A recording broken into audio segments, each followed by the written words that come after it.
বাঙালিরা যেখানেই ঘুরতে চলে যাক, বাড়িতে এসে কিন্তু মাছের ঝোল ভাত খাওয়ারই প্ল্যান করবে। না, না, আমি কোথাও ঘুরতে যাইনি।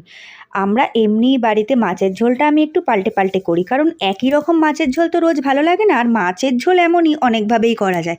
আজকে করেছিলাম রুই টমেটো। তার জন্য আমি একটুখানি জিরে, আদা, শুকনো লঙ্কা, কাঁচা লঙ্কা পেস্ট করে রাখছি। আর বেশি করে একটু টমেটো নিয়েছি 4 খানা, দেখতেই পেলে। ওটাকেও আমি ঘষে রেখেছি। আর পেঁয়াজ কুচি। মাছগুলো নুন, হলুদ, সর্ষের তেল দিয়ে কিছুক্ষণ মেখে রেখে ভালো করে ভেজে নিয়েছি লাল লাল করে।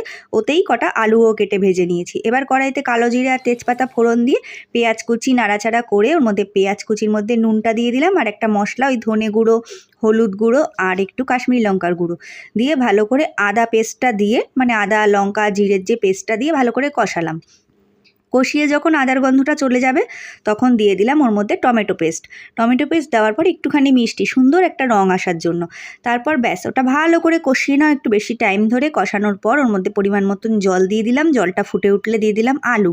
আলু তো ভাজা আছে, বেশিক্ষণ লাগবে না সেদ্ধ হতে। আলুটা সেদ্ধ হয়ে যাওয়ার পরেই দিয়ে দেবো ভাজা মাছগুলো।